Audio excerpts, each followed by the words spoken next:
하나님의 말씀 보겠습니다. 하나님의 말씀은 누가복음 8장 4절부터 16절까지 말씀 봉독합니다. 누가복음 8장 4절부터 16절까지. 각 동네의 사람들이 예수께로 나와 큰 무리를 이루니 예수께서 비유로 말씀하시되 씨를 뿌리는 자가 그 씨를 뿌리러 나가세 뿌릴새 덜어는 길가에 떨어지매 밝히며 공중의 새들이 먹어버렸고 덜어는 모이 나위에 떨어지매 싹이 나 죽은 것이 가시와 함께 자라서 기운을 막았고 덜은 좋은 땅에 떨어지매 나서 100배의 결실을 하였느니라. 이 말씀을 하시고 애치시되 들을 귀 있는 자는 들을지어다.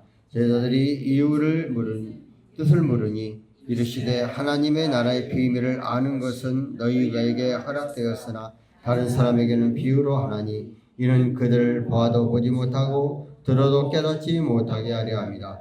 이 비유를 이르려 하니라. 씨는 하나님의 말씀이요 길가에 있다는 것은 말씀을 들은 자니 이는 아기가 가서 그들을 믿어 구원을 얻지 못하게 하려고 말씀을 그 마음에서 빼앗은 것이요 바다 위에 있다는 것은 말씀을 들을 때에 기쁨으로 받으나 뿌리가 없어 잠깐 있다가 시련을 당할 때에 배반한 자요 가시떨기에 떨어졌다는 것은 말씀을 들은 자니 그 중에 영세의 염려와 재물과 향락의 기운이 막혀 온전히 결실하지 못하는 자요 좋은 땅에 있다는 것은 착하고 좋은 마음으로 말씀을 듣고 지켜 인내하는 결실은 자니라. 아멘. 오늘 말씀의 제목은 씨 뿌리는 비유에 나타난 하나님의 나라. 오늘은 씨 뿌리는 자, 네 가지의 밭, 네 가지의 우리의 사람의 마음을 이야기해 줍니다. 아마 이 말씀은 우리가 많이 들었고 또 많이 아는 말씀이에요. 우리의 심령 상태, 네 가지의 심령 상태를 말해주고 있는데 오늘 여러분이 말씀을 들으면서 내 심령 상태는 내 신앙에 뿌리는 내 밭 가운데 어느 밭에 해당하는가 하는 그런 것들을 우리 한번 점검해 보면서 가는 그런 시간이 됐으면 좋겠습니다. 우리가 수학 박사가 수학 학위를 받았어요. 그런데 유치원에서 수학 강의를 하는데 유치원 학생들이 전혀 알아듣지를 못합니다. 그런데 유치원에서 수학을 가르치는 것은 누가 잘하나 하면은 유치원 교사들이 훨씬 잘합니다. 그 이유는 뭘까요? 그 눈높이에 맞춰서 이야기를 하기 때문입니다. 오늘 우리 주 예수 그리스도를 믿고 의지하는 우리들이 우리의 삶 가운데 속에서 학력이 높고 지혜가 높은다고 해서 그 복음의 마음을 말씀을 받아들이는 게 아니라는 거예요. 그 마음의 바탕 속에서 어떤 자세 속에서 가느냐에 따라서 달라져 간다는 것이죠. 오늘 주의들이 예수님을 믿고 주 앞에 나와서 어떠한 사람이 바른 밭 안에 주님으로부터 오늘 말씀에 있는 것처럼 10배, 100배, 1000배의 열매를 맺을 수 있겠느냐. 세상적으로 잘나고 똑똑하고 명예가 있고 그런 게 중요한 게 아니라 내 마음속에 어떻게 말씀을 받아들이고 그 삶 가운데 속에서 적용하는가 중요하다는 사실입니다. 그러므로 저와 여러분이 우리의 삶 가운데 속에서 정말 이 말씀의 것을 잘 마음판에 되새겨야 돼요. 근데 오늘 씨 뿌리는 자의 네 가지 바탕을 우리에게 말하면서 주님이 오늘 뭐라고 해요? 비유로 말한다. 그렇게 말하잖아요. 그럼 비유는 뭘까? 여기 헬라어로는 파라볼레라고 하는데 하다는 다른 건 옆에 두는 것이다. 즉 이해되는 하나를 새로운 것에 비교시켜 새로운 것을 이해시키는 방법이다. 그러니까 우리말 사전에는 비유의 뜻은 어떤 사물의 모양이나 상태들을 보다 효과적으로 표현하기 위하여 그것과 비슷한 것을 표현하는 방법이다. 그렇게 말하거든요. 그러니까 알아듣기 위해서 쉽게 한다니까. 도간에 든 치, 우물 안에 개구리나 표현처럼 이게 쉽게 깨닫고 알게 하다. 그래서 오늘 예수님께서 비유로 말씀하고 있다. 그렇게 말을 하고 있어요. 그래서 가장 삶 속에서 생활 속에 쉽게 이해. 그래서 밭에 대한 네 가지의 밭을 이야기하면서 너희들은 어떤 밭을 가야 하는가 하는 그 원리를 우리에게 가르쳐 주고 있습니다. 자, 그러면 먼저 우리 본문 가장 오늘 읽었던 말씀 가운데서 각 동네에 사람들이 예수께 나와 큰 미리를 이루니 예수께도 비유로 말씀하시니 그랬어. 오늘 본문의 장소는 어리다고 말하지를 않습니다. 그런데 오늘 예수님께서 가시는 곳곳마다 예수님이 사역을 시작할 때는 뭐 어느 고정된 장소가 있는 게 아니에요. 예수님이 가는 곳이 사람들, 바닷가, 산에, 동네, 하여튼 가는 곳곳마다 사람들이 많이 모였어요. 그런데 오늘 많은 사람들이 예수님이 가는 곳마다 모이는 가장 기본적인 목적은 예수님을 통해서 우리 앞에서 봤지만 수없는 기적과 이적이 많이 되었잖아요.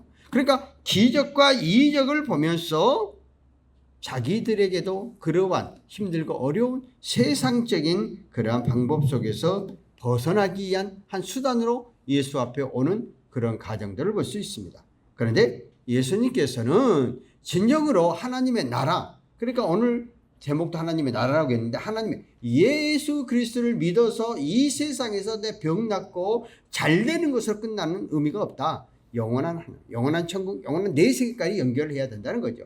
오늘 예수 그리스도를 믿는 기독교가 오늘 우리가 한국으로 기독교의 복음이 들어오면서 우리가 너무나 못 살고 너무나 힘든 삶 속에 살아갔던 우리였잖아요. 그러니까 가장 뭐예요? 세상에서 먹고 살아가는 것을 해결하는 것에 초점을 맞췄어요. 그러니까 예수 믿으면 가정의 삶의 직장이 잘 된다. 이러한 삶 속에서 하다 보니까 기복적인 신앙이 되어버렸다는 거예요. 그런데 더 나아가 내가 거할 영원한 본안까지도 연결해서 영원한 천국까지도, 그리스도인이라 그러면은 신앙인들은 이 세상적인 것밖에 생각 안 하는 거죠. 그리스도인이라는 것은 예수 그리스도를 통해서 믿고 이 삶 속에서 이제 하나님의 뜻대로 살아가면서 영원한 내세, 영원한 천국까지 바라보고 가는 삶이, 오늘 예수님이 이제 그런 얘기를 하는 거예요. 지금 오늘 네 가지 비유에서 너희들의 상태는 어느 상태냐 하고 말씀을 하는 거예요. 그래서 9절과 10절에 뭐라고 그랬어요? 제자들이 비유의 뜻을 물으니 이르시되 하나님의 나라의 비밀을 아는 것은 너희에게 허락되었으나 다른 사람에게는 비유로 하나니 이는 그들은 보아도 보지 못하고 들어도 깨닫지 못하게 하려 합니다. 하나님의 비밀. 사람들이 아주 귀중한 이야기. 그러니까 하나님의 비밀. 이걸 깨닫고 아는 사람은 쉽게 받아들이는데 그냥 일반 모든 사람들이 쉽게 그것을 깨닫지를 못한다. 그게 비밀이기 때문에 그렇다는 거예요. 왜냐하면은 아까 지금 앞에 제가 이야기를 했지만 세상에서 똑똑한 사람하고 훌륭한 사람을 가르친다고 해서 유치원 잘 가르치는 게 아니라는 거예요. 그 눈높이에 맞춘 것처럼 오늘 예수 그리스도를 믿고 하나님의 비밀을 아는 것은 훌륭하고 똑똑하고 많이 배워서가 아는 것이 아니라 하나님의 말씀, 하나님의 뜻대로 그것을 온전히 받아들이고 영원한 천국에 대한 확고한 확신이 생겼을 때에 이제 그 비유의 뜻을 깨닫고 그 비유의 뜻을 알게 된다 하는 것입니다. 그래서 그 하나님의 말씀 비밀이라는 거예요. 성경 우리가 66권이잖아요. 그런데 이 66권의 말씀은 이제 글 막된 어린아이에서부터 뭐 석박사 했던 사람 동일하게 이 말씀은 하나도 다르게 표현하지 않아요. 동일한 것 갖고 보는 거예요. 왜냐하면 세상에서의 교과서는 동일한 역사 교과서라 할지라도 유치원과 초등학교, 중학교, 대학교에 달라요. 왜? 그 수준에 맞춰서 다르게 표현을 해요. 다르게 가르쳐요. 근데 성경은 동일하게 가르쳐줘요. 그런데 놀라운 것은 이 성경의 말씀을 읽으면서 유치원에서부터 대학 똑같은 말씀을 전거해줘도 성령께서 그 마음의 문을 열어서 받아들이는 사람에 따라서 열매를 맺게 된다는 거예요. 그러니까 놀라운 생명력 있는 말씀이라는 거죠. 이게 놀라운 거죠. 왜냐하면 그래서 오늘날 예배 가운데 속에서 우리나라는 처음 교회가 들어오면서부터 뭐 유치부 쫙 나눠서지만은 웬만한 교회가 시작할 때는 어리부터 모든 가정이 한 번 예배 드리잖아요. 근데 동일하게 말씀드리는데 그 중에서 이제 학력이 또 어린아이들이나 어른이나 그 받아들이는 가정들이 다 다르게 동일한 말씀을 똑같은 말씀을 전해도 받는 내 마음, 받아들이는 사람이 다 달라지는 거죠. 이게 기독교는 그래서 비밀스러운 것이다 하고 이야기를 하고 있는 것입니다. 그래서 예수님께서 이 천국 비유로 이러한 비밀의 말씀을 지금 선포하고 있습니다. 그러니까 이것을 받아들이는 자는, 그런데 그때 당시에 이 비밀의 말씀을 사두개인이나 또는 바리새인이나 또 그 빌라도 그 총독 중심으로 해서 갈리로 있는 사람들은 안 받아들이죠. 이 말씀을 그대로 있는 대로 받아들이면 좋은데 그걸 갖고 정죄 판단하고 자기 기준으로 보니까. 그러니까 성경은 자기 기준으로 보면은 말씀이 완하죠. 그 말씀 그 자체를 믿음으로 받아들일 때 우리의 삶 가운데 속에서 체험하는 역사가 일어나게 하는 것을 볼 수가 있습니다. 그래서 이 비유 말씀은 8장 11절에 뭐라고 그래요? 이 비유는 이러하니 시는 하나님의 말씀이니라 그렇게 말하고 있어요. 오늘 네 번째에 그 시가 하나님의 말씀이다. 말씀이 내 심령, 내 마음속에 들어와서 나에게 내마가 되어지면 우리의 삶과 우리의 생활들이 변화가 됩니다. 이제 그러면은 이제 네 가지의 파트를 보십시다. 첫 번째 말씀 우리가 5절과 12절 연결해서 보겠습니다. 5절에 보면은 씨 뿌리는 자가 그 씨를 뿌리러 나가서 뿌릴새 더러는 길가에 떨어짐에 밝히며 공중의 새들이 먹어버리고 12절에 가면은 길가에 있는 것은 말씀을 들은 자니 이미 마귀가 가서 그들이 믿어 구원을 얻지 못하게 하려고 말씀을 그 마음에서 빼앗는 것이라 그랬어요. 자, 하나님의 말씀의 씨가 뿌려졌는데 아주 길가에 딱딱한 곳에 떨어져 버리니까 그 말씀을 받아도 열매가 밑으로 들어가 열매를 맺히지 또 뭐가 새들이 와서 그거를 먹어버리고 사람이 밟아버리고 그러니까 그의 씨 열매가 열매를 맺지 못한다는 거예요. 이 말은 뭘까요? 우리들이 하나님의 말씀을 들었어. 교회에 와서 말씀을 들을 때는 그런가 보다 그렇게 마음속에 딱 돌아서는 순간부터 전혀 말씀하고는 생각이 없는 거죠. 그냥 잊어버리는 거죠. 잃어버리니까 열매가 맺지 밑에 하지를 못하는 것이죠. 그러니까 씨가 떨어져도 다른 새들이 와서 먹어버린 반응이 없다는 거죠. 마음에 감동, 무딘 마음 그리고 내 마음속에 교만한 마음이 생겼어. 우리가 예수가 우리를 십자가에 못 박아 돌아갔다. 인간적으로 계산적으로 생각하면 이해가 안 되잖아요. 이제 이런 마음 갖고 생각하는 거죠. 이런 마음 갖고 듣는 거죠. 그러면은 그 마음에 씨앗이 맺히지 못하는 것이죠. 그런데 길가 같은 마음은 죄로 인하여 마음이 단단하고 안고해지고 심령 속에서 그 문을 열지 못하는 이런 상태가 들어있으니까 한 길로 들어 한 길 흘러버리는 거죠. 특별히 이 이단적인 그러한 사람들이 뭐 고음파나 이런 애들이 이제 어떻게 막 교회를 오면은 이 설교 말씀을 안 듣습니다. 엉뚱한 짓을 해요. 그러니까 제가 이제 소수 목회를 할 때에 그 고음파에 속했던 사람들 또 이런 사람들이 남편하고 결혼을 해갖고 어쩔 수 없이 왔는데 결국 남편을 데려가죠. 아예 설교를 하면은요 딴짓하고 있어. 딴짓을 전혀 귀를 기울이지 않는 거예요. 왜 그러냐면은 이게 그렇게 교육을 시키는 거예요. 교회 가서 너희들이 그 말을 들으면은 변화가 되고 달라지니까 아예 귀를 막게 하는 거, 못 듣게 해버리는 거죠. 그러니까 안 듣는 거예요. 그래서 내가 초창기에 우리 한 부부를 결혼시켰는데 부인을 데려왔는데 딱 한 번 그렇게 나오고는 이제 남편을 나중에 걸로 데려가더라고. 나중에 남편이 잘못된 거 알고 결론은 이혼하고 말더라고요. 가정을 파괴하니까. 이단들의 특성은 가정을 파괴하죠. 가정. 그러니까 이게 무서운 거죠. 이단들은 엄청 무서운 거죠. 그러니까 그 말씀이 받아들이면 변화가 되는데 아예 닫아버리는 거예요. 그러니까 정죄 판단해버리는 거예요. 이러니까 씨가 맺힐 수가 없고 마귀들이 물어간 것처럼 심령이 이런 상태 속에 있는 거예요. 그러면 우리는 맨날 믿어도 맨날 교회 와도 헛걸음 같게 못한다 하는 것이죠. 자, 두 번째 한번 볼까요? 두 번째는 덜은 바위에 떨어짐에 6절 싹이 났다가 습기가 없어로 말았고 13절에 가서 보면 바위에 있다는 것은 말씀을 들을 때는 기쁨으로 받으나 뿌리가 없어 잠깐 믿다가 시련을 당할 때 배가 나는 것이요. 그렇게 말했어요. 바위는 이제 그 밑에 이제 흙이 다 펴져 있잖아요. 그러니까 그 씨앗을 딱 맺혀서 뿌리를 내려야 되는데 딱 밑에가 단단하니까 더 이상 뿌리를 내리지 못한다는 거예요. 더 쉽게 이야기하면은 우리가 교회에 와서 말씀을 듣고 믿어야 되겠다 기쁨으로 잠깐 생각을 했는데 잠깐 바깥에 나가서 보면 세상적인 게 즐겁거든요. 그러다 보니까 그 심령 안에 깊이 맺혀야 되는데 맺히지를 못한다 하는 것입니다.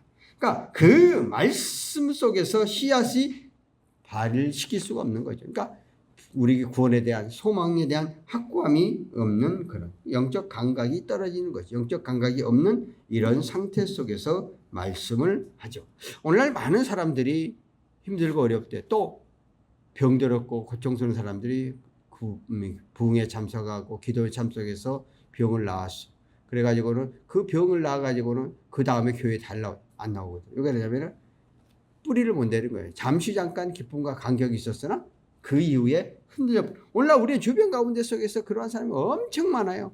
오늘 예수 그리스도의 복음을 안 받은 사람은 거의 없을 거예요. 다 들었을 거예요. 그런데 그것을 열매를 맺지 못하는 거예요. 잠시 잠깐은 그래 감격해 감화해 또 찬양 드리면서도 감화해. 그런데 생활 가운데 열매를 맺으면 그냥 끝나버리는 거죠. 그래서 그냥 교회에 나와. 그러니까 군대에서 가장 논산 훈련소에서 힘들 때에 이제 지금은 이제 많이 바뀌었지만 15만이 들어오거든요. 보통 1년에. 그러면은 50%, 52%의 예수를 믿고 나갑니다. 그러니까 대단한 거예요. 그러니까 군목이 와가지고 얼마 유능하냐 안 유능하는 것은 50%에 대해서 넘기냐 안 넘기냐예요. 그런데 그들이 왜 군대 논산을 위해서 세례를 받을까요? 그 운동을 힘들고 어려우니까 뭐 지금은 어떤 이제 벌써 저는 사무총장 할 때 10년 전 얘기니까 하도 보면은 막 애들이 막 실로안 부르면은 막 아예 그냥 막 정신 없습니다. 그러니까 그 힘든 그 어려운 속에 교회에 와서 그 하나의 일을 받고 다 세례를 받아요. 그리고 세례를 받으면서 뭐라고 그러는 줄 아세요? 자, 여러분들의 몸은 내 몸이 아니다. 이미 군대에 들어와서 여러분은 대한민국의 군이니까 대한민국의 몸이 사실 그렇게 해왔거든요. 요즘은 이제 바뀌어져 갖고 군대에 생겨져 갖고 이상한 일이 많이 벌어지지만 두 번째는 여러분이 세례를 받았으니까 여러분은 영원한 그리스도인이다. 영원한 하나님의 자녀이다. 막 군목이 막 애쳐요. 중령이 책임자고 그 대의가 이제 같이 대의가 앞장서 갖고 계속 따라하게 세뇌시켜요. 거기서는 성령 충만해갖고 딱 세례받고 군대 가자 자대 딱 배쳐가는 순간부터 안 나가죠. 왜? 거기서부터 힘이 편해지니까. 그것은 뭐예요? 잠시 잠깐에 교회에 와서 일어와 힘을 얻고 힘들니까 받았는데 가면 열매를 못 맺히는 거죠. 그냥 죽어버리는 거죠. 그런데 이것도 굉장히 중요해요. 나중에 이제 사회에 나와서 어떤 삶 속에서 어렵고 힘든 일이 생기면은 누굴 어디를 찾아올까?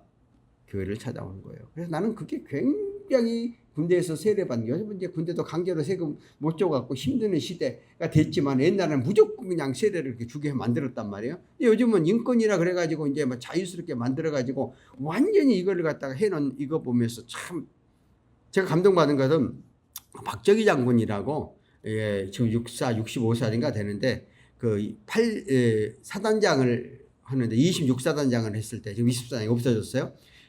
사단이 8천 몇 명이 정말 통계를 갖고 딱 거기다 띄워주더라고요. 그래서 사단장이 돼가지고 어떻게 하면은 전체 병사가 그러니까 10년도 안 됐죠. 그러니까 65살 됐으니까 10년 정도 됐겠네. 하면서 다 교회를 나오게 해야 되는데 어떻게 해야 되니까 그러니까 좋은 교회를 다 믿도록 만들었대. 어느 기업하든지. 그래 나중에 딱 그러니까 6천 명이 주일날 나오는 거야. 통계가 딱 통계를 해서 자기가 1년 반 동안 사단장을 하면서 그러니까 어떻게 했느냐 하니까. 그 복음을 자기가 헌신하고 뛰어다니면 같이 해주니까 다른 교회 갔던 사람들이 다 물론 이제 장교들은 이제 사단장이 그렇게 하니까 뭐 의무적으로 왔겠지만은 어떻든 그렇게 해서 복음을 전했던 그런 자기의 간증을 군대에 복음에 전했던 그런 간증을 쫙 이야기하는 것을 봤어요.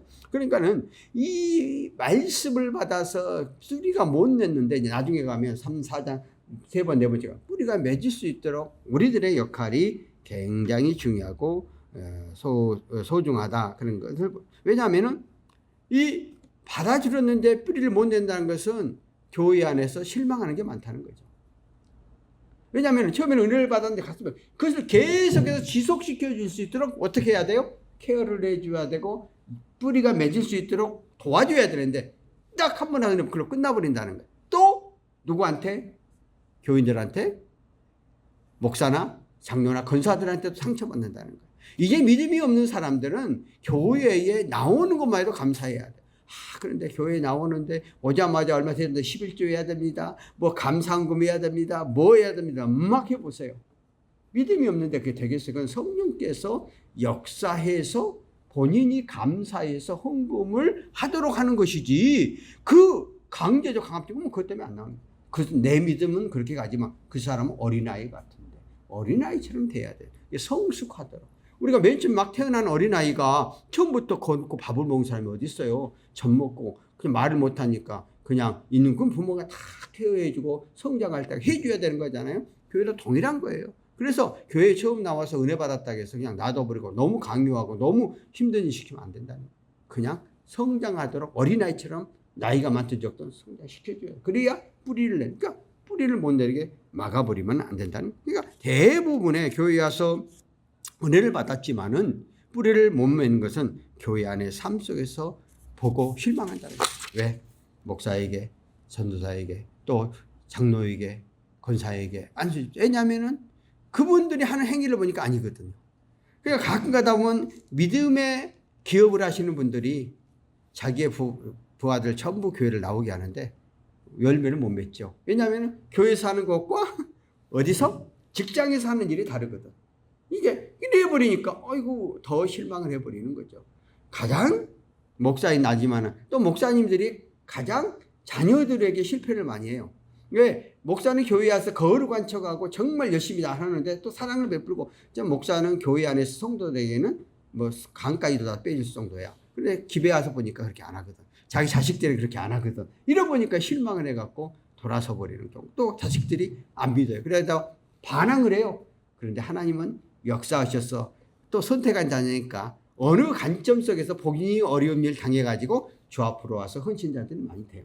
내가 신대원을 가리키면서 신앙 고백서를 쓰게 해야 하는데 거기에 그런 내용이 많아요. 목사님 자녀들이 그 자기 목사님 때문에 또 사모님하고 그런 것 때문에 교회를 아니길 나와야 되는데 그냥 말썽만 부리고 하다가 또는 군대를 가가지고 갑자기 목사 아들이라 그러니까 가장 말썽 부리는 애를 맡겨갖고 네가 책임지고 케어라고 하니까 이거 뭐 감당이 안 되는 거잖아요. 그러니까 자기는 이제 기본적으로 신앙이 있잖아요. 그러다 보니까 하나님 앞에 기도하고 의지할 수밖에 없으니까 그러다 보면서 그거를 변화시키고 자기도 체험하게 되고 성령을 체험하게 되고 성령을 체험해야 돼요. 성령을 체험 안 하면은 확신이 없는 거거든. 그러니까 주님이 살아계신 능력을 체험해야 돼. 그게 방언이고 또 상 가운데 한상이고 말씀을 통해서 내게 내 말을 주는 거거든요. 이걸 깨닫게 되는 거죠. 그러니까 변화돼가지고 다시 신학을 하겠다고 하는 그런 친구들도 있고 어느 한 친구들은 내가 그 목사님이 아주 개팍해요. 우리 노예에 있을 때가 다른 노예를 갔는데 맨날 싸움닭이야.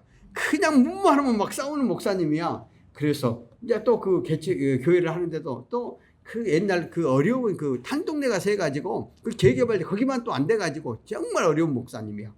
그런데 그 아들이 신학교를 왔어요. 그래서 나는 몰랐어. 지가 이야기를 해서 알았지. 그래서 내가 너한테 야, 내가 너네 아버지하고 너네 교회 한 지금까지 삶을 보면은 너네가 너무 어렵고 힘들고 그렇게 살았는데 야, 네가 또 그거 보면서 목사를 하려고 그렇게 생각을 했으니까 내가 너는 고맙게 생각한다. 지금 어떻게 야간 다니는데 직장 다니면서 자기가 쓰도 벌어 다니는 거야.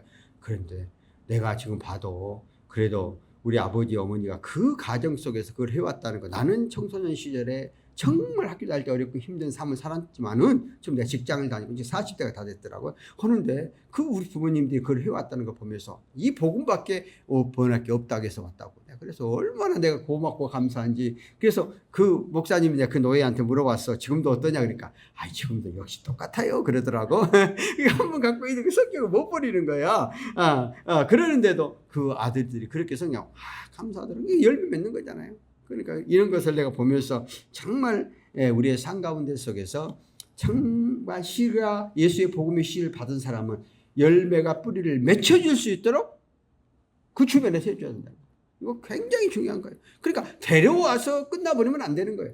열매가 맺힐 때까지 케어를 해줘요. 그러니까 한 영혼이 천하보다 귀하다는 게 그렇게 말하는 거고 한 사람이 얼마로 예수 그리스도를 믿게 만들고 복음에 대한 확신함과 확고함을 갖고 그 가정 안에 변화가 될 수 있는 거다. 이러한 기본 역할이 필요하다. 시간 빨리빨리 합시다. 세 번째 보시고 가시떨기에 뿌려졌다는 것은 자 7절 볼까요? 더러운 가시떨기 속에 떨어짐에 가시가 함께 자라 기운을 막았고 가시떨기에 떨어졌다는 것은 말씀을 듣는 자이나 진행 중에 이 생의 염려와 재물과 향락과 기운이 막혀 온전히 결실하지 못하는. 자, 씨가 뿌려졌어요. 좋은 밭이야. 씨가 잘 자라요. 그런데 조금 있으면은 뭐가 자라요? 잡초가 막 자라요. 야, 농사를 지어보면 알겠지만은 농사를 지어보면은 처음 씨를 뿌릴 때는 씨를 먼저 뿌리잖아요.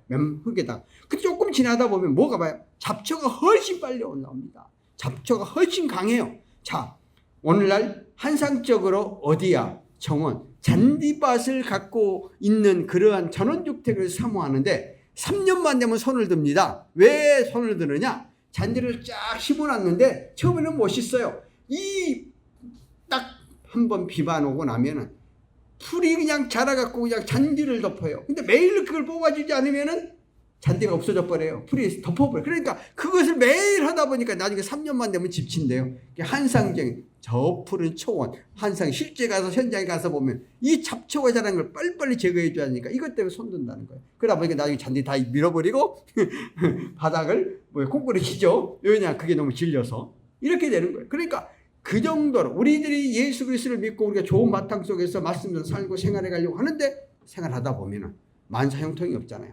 내가 기도하는 대로 탁탁 이루어지면 얼마나 좋겠어요. 근데 우리는 우리 인생의 삶이 엉겅퀴와 같아. 이렇게 계속해서 문제가 생기는 거야.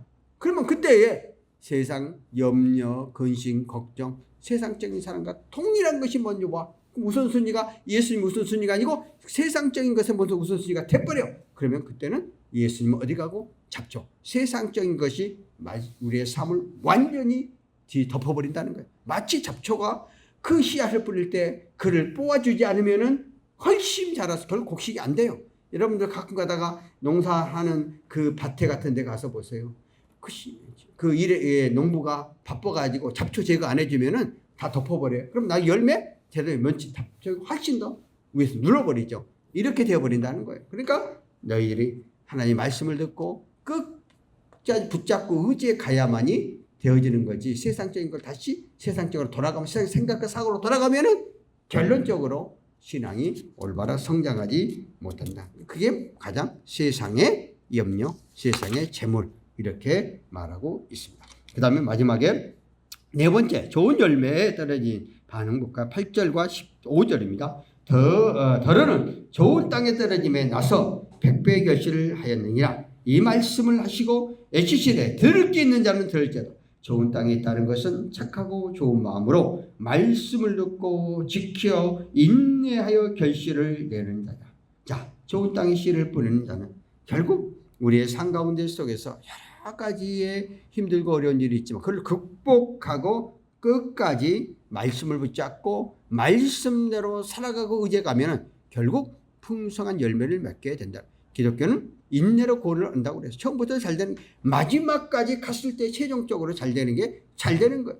성경은 분명하게 내가 이 세상에 살아가면서 어렵고 힘든 그 없는 세상의 유혹거리 안에 그 이기고 말씀을 붙잡고 말씀도 생활 참 어렵고 힘들어요. 그런데도 불구하고 결론적으로 가서는 최하가 100배, 1000배, 10,000배로 채워져요. 나뿐만 아니라 내 후대, 내 대에 못 받으면 내 자녀 대에 가서 붙잡아 주신다는 게 성경의 원리에 대한 말씀을 봐요. 그래서 좋은 땅에 뿌렸다는 것은 말씀을 듣고 깨달아 순종함으로 결국 의의 열매를 맺고 착하고 좋은 마음씨를 끝까지 인내하는 신앙의 태도를 가진 마음이다. 그렇게 말을 하고 있어요. 그러니까 정확히 말씀을 삶 가운데 묵묵하게 그냥 저기저기 말에 흔들리지 않고 가는 거. 내가 한번 구원받았던 감격과 구원에 대한 확고함과 확신함을 끝까지 좌우 바라보지 못하고 말씀 속에서 달려가고 의지해가는 그러한 믿음의 신앙들이 굉장히 중요하고 소중하다는 거예요. 그러니까 저는 그러한 것들이 있거든요. 그러니까 오늘 나를 붙잡아 주는 거예요. 요즘 우리가 학교가 방학을 했어요. 이제 다음 주부터요. 우리 직원들은 이제 오전 근무 몇 개 안 해요. 그러니까 직원들 너무 좋아요. 8월 16일까지. 교수들은 방학했다고 이제 다 나오지도 않아요. 그래서 토요일 날 식사를 하는데 없어 사람이. 그래서 나하고 딱 두 명밖에 없는 거야. 그러니까 우리 어르신께서 뭐라고 그러냐면 아이고 내가 밥을 먹을 때 이렇게 많은 사람 같이 먹냐 이렇게 먹는 건 참 힘든데 그러시더라고요. 그래서 내가 뭐라고 했어. 아이고 내가 특별히 토요일 날 없는 일은 내가 무조건 비워놓겠습니다. 내가 그렇게 이야기를 했거든요. 그러니까 나도 그렇게 하고 싶지만은 또 이게 배려를 해줘야 되겠다. 누구 한 사람이라도 그거 해야 되겠다. 이런 생각을 갖고 하는 거예요. 그래서 저도 어저께 아침에 걸어갔다가 또 걸어왔어요. 운동하려고 어깨로. 이런 삶을 왜냐하면 내 삶 가운데 속에서 나가 필요한데 내가 필요하면 그 사람이 내게 도구가 되겠다는 그런 생각을 갖고 있는 거거든요. 난 그런 생각을 갖고 생각을 해요. 그러다 보니까 사실은 내 생활이 별로 없죠. 내 생활이 별로 없지만은 그래서 우리는 말씀대로 붙잡고 말씀대로 생각하는 그런 삶. 이 세상에 지금 진리가 없어졌잖아요. 자기 것만 옳은 게 됐잖아요. 자기만 주장하는 게 최고가 됐잖아요. 그런 가운데 속에서 우리는 옥토버가 같은 그런 진리를 파수하고 그 말씀대로 생활해가고 무진하게 발버둥 쳐야 된다는 거예요. 내 자신부터가 그렇게 해야 된다고 나는 생각하기 때문에 내가 그렇게 해보려고 노력을 하는 거예요. 그래서 우리가 이런 삶을 살아갔으면 좋겠어. 정말 우리가 옥토버가 같은 그런 마음 상태가 되어서 정말 늘 배려하고 남에게 베풀고 사랑으로 통해서 열매 맺는 우리의 삶들이 되었으면 좋겠습니다. 하나님 아버지 은혜를 감사합니다. 오늘도 이 시간 저희들과 이거 말씀을 통해서 4가지의 비유의 말씀을 배웠사오니 이 말씀을 통해 우리의 삶 가운데 적용하여 옥토버 같은 우리의 심령 되게 하옵소서. 오늘도 이 시간 정성 들여서 열의 하나와 감사의 물에 속길 기억하시고 말씀대로 우리의 삶 속에서 풍성한 열매를 맺게 하옵소서. 예수님의 이름으로 축복합니다. 지금은 우리 주 예수 그리스도의 은혜와 하나님 아버지의 사랑과 성령님의 교통대조 충만하심이 오늘 이 시간 주 앞에 나와 함께 예배로 영광과 찬양 드리는 우리 믿음의 권속들 머리머리에 또 우리의 삶 가운데 속에서 영원토록 함께 계실지어다. 아멘.